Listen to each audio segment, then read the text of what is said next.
Hello, good day YouTube, and hello fellow subscribers. Look what I got you today. This is a variety of mobile phones of 2010. 15 years ago. Back in 2010, there was a wide market. It was not just the market dominated by RIM's BlackBerry or Microsoft Windows Mobile, but it was also the opening stage for platforms like iPhone OS and Android, and also the release of Windows Phone 7 kept the market alive, and a lot of innovation had been happening to that time. So I got back some of these devices, loaded them up, set them up, and I want to show you guys a bit of how it was and how much fun we had with these devices. Maybe not all of it, but a bit of it. So I will start with the probably most popular one. This is the iPhone 3GS. The iPhone 3GS launched originally already in 2009, but got an overhaul, a re-release in the year after, in 2010, with an 8GB memory to create a more affordable option. The iPhone 3GS is the successor of the iPhone 3G, making the iPhone 3G basically just a bit faster. It runs on an 800 MHz single-core processor, if I remember correctly. It has 512 MB of RAM, and this version features 16 GB of memory. The maximum iOS version on this one is iOS 6.1.6 and can easily be jailbroken. Why jailbroken? A jailbreak on this device is technically the only way to make this phone more functional, to give it another life, besides the still functioning apps like phone or messages, camera, and music. And yeah, despite having these minor functions still being active, you will not be able to use any web browsing or any other activity like WhatsApp, Instagram, Snapchat, and TikTok. Not just because of the missing hardware features like LTE or 5G, but also because of the software that is not able to upgrade to modern safety and security standards. So what I personally love about doing on this phone is playing Game Boy. Yes, there's a Game Boy emulator. It can be downloaded through Cydia. Not just a Game Boy emulator, but also other emulators, even RetroArch. You can play games up to PlayStation 1, with exceptions, of course. And yes, if you're just on the go, if you just want something very, very portable and pocketable, the iPhone 3G is super small compared to what we have these days, and is a decent Game Boy emulator. If you get to have IPA files, installer files for games that were designed for legacy iOS or 32-bit iOS and is compatible with iOS 6, you can also use these. You can install these, you can sideload these even, or you can use iFile and IPA installer. That is the way I do it. With iFile, I copy the files, the IPA files on the phone, and with the installer, I just install them. So you can use older app versions, older game versions, and still enjoy it a bit. Let me show what is the capability in terms of gaming wise. We have a Raven Sword game. I already played it before, just to see what is possible in it. And yes, it's a full 3D game. It looks a bit, yeah, it will, oh, it just died. Okay, yes, my iPhone 3GS has a battery problem, and yeah, we will get back to that later, or we will just put it aside. So the next one. Another feature of the iPhone 3GS is, or another thing that I needed to mention is the iPhone 3GS launched with a retail price of $599, and today you would actually have to charge a little more if you want to get rid of it and get it recycled properly. I would just recommend to keep it. It's a very neat device, and also the audio player is pretty nice. So the next one. I hope some of you remember this device. It's an HTC Desire, the original first HTC Desire.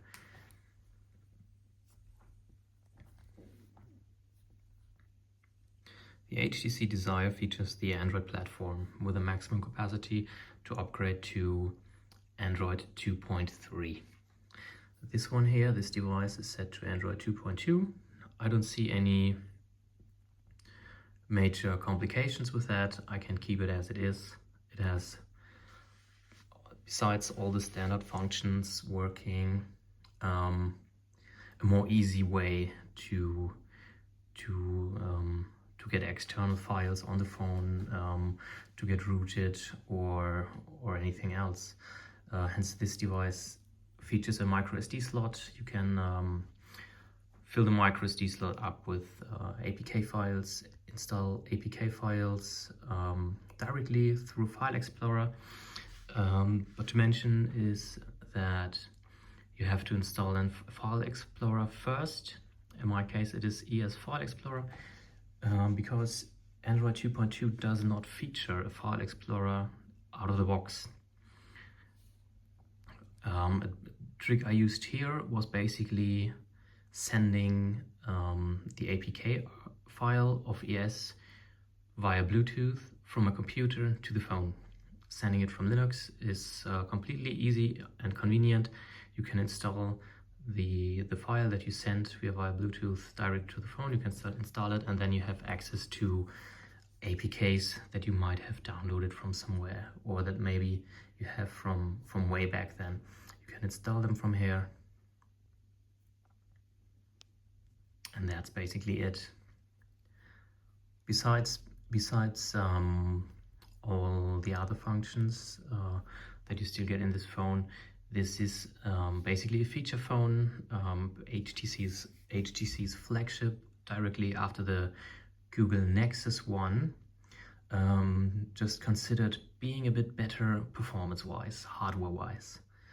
And personally, I also say a phone featuring the HTC Sense UI does not bring back nostalgia and memory, but also is still pretty to look at.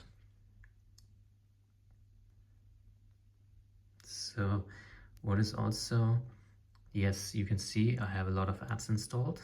You can, a feature of this phone of Android 2.2 is that you can install apps to the SD card, which helps to make more space on the phone, since the internal phone memory is not that large. Back in the day, what am I saying back in the day? It is just 15 years ago. It was not common for a phone to have a large phone memory, because usually a phone came with an SD card slot. But let me give an insight of what we can do. Yes, we can also do emulators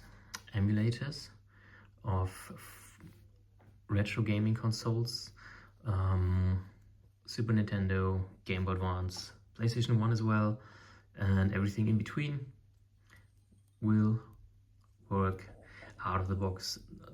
The more convenient way to do this on an Android phone is because you can just move installer files, APK files onto the SD card, and you can put them directly on the phone. You do not need a jailbreak for emulators. which is pretty cool. That's let me fanboy a bit, but this is a general advantage Linux offers. All right, this device had a retail price of, let me lie, it was $399 US. I'm not sure how far or how popular it was in the US, but it was very, very popular in the UK and Europe, and we enjoyed it here. I loved it very much back then, and I still love it very much today. This to that.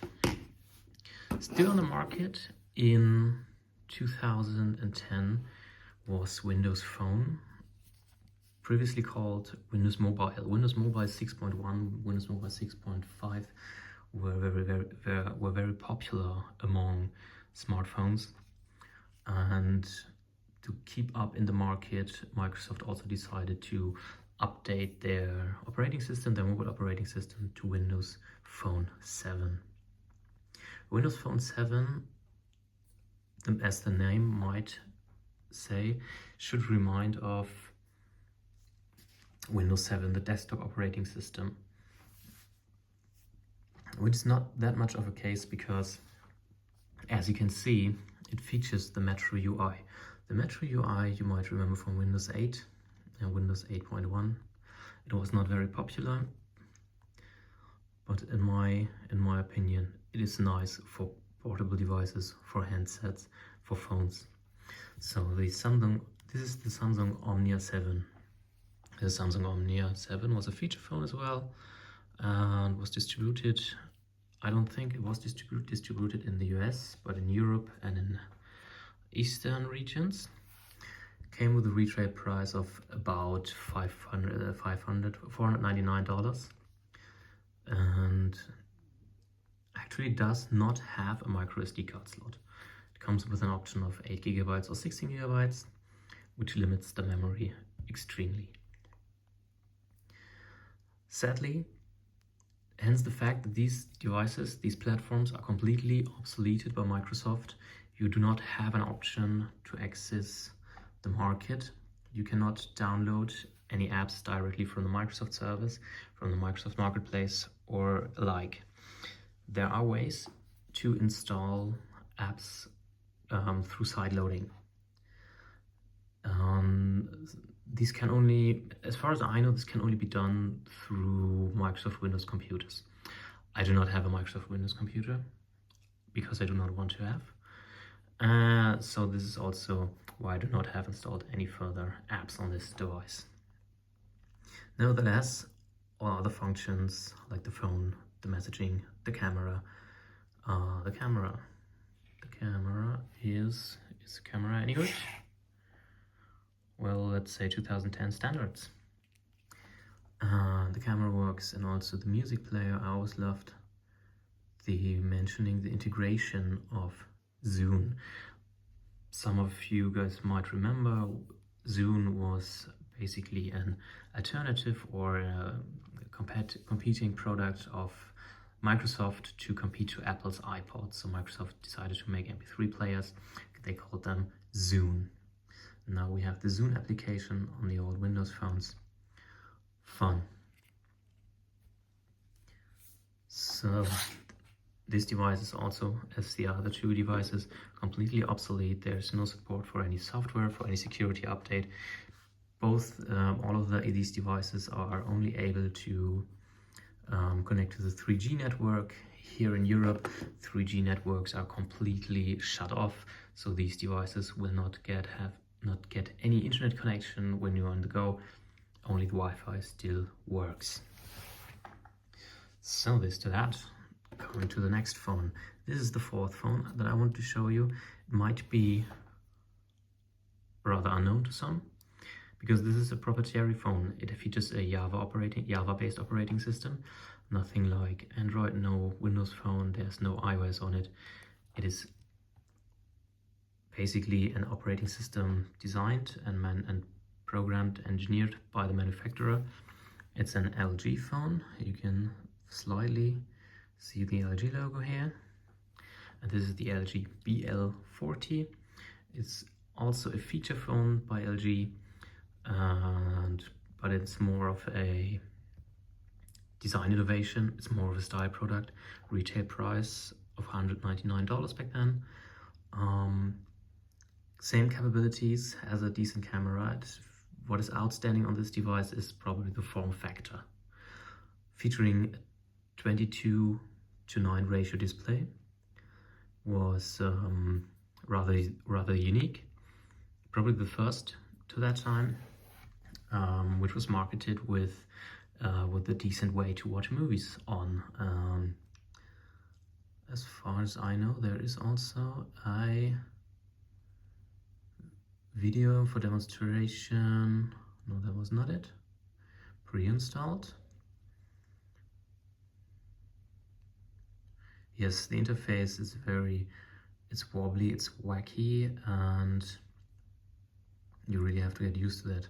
It's not what you are used to these days.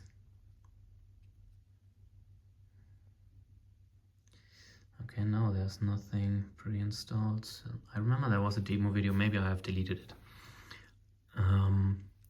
Despite all that, the phone not having any features left, there is still the fact that back then, when we only had phones based on Java OSs or on Symbian, there was a wide market for mobile games, for phone games based on Java. So these games are basically not playable anymore. It's mostly lost media. If you're getting to have a chance to emulate old Java games, you should give it a try. Mostly every known franchise had its own Java phone game, and not just that, it was also possible to install emulators, to use specific software to put Game Boy ROMs, Nintendo ROMs into a Java file that could be run on your phone. Let me give it a try. Not this one. No, I have them. They were on the memory card. Now I cannot start them. My bad. Yes. I removed the memory card. Yes, the memory card feature of this phone is also pretty nice. This phone features also pretty much every multimedia feature. It has a camera, it has a video camera. This one does even video calling, which was a rather rare feature on phones back then. And yeah, retail price was, as said, $199. Pretty uncommon phone. This one is, I got it in a very decent, nice condition. Nice to have in the collection. But yeah, all these phones, very pretty. All these phones were the high end, the maximum that you could get in 2010. You could have spent a lot of money on these. Yes, but that's it. So if you have any questions about these devices, feel free to comment. Let me know. If you want to know or see any bit more about any of these devices or any other device, just let me know. We can make this happen. I would love to introduce you also to anything that you would like to know. If you have questions about repurposing, the upcycling, let me know, and I hope we will see each other again in the next video.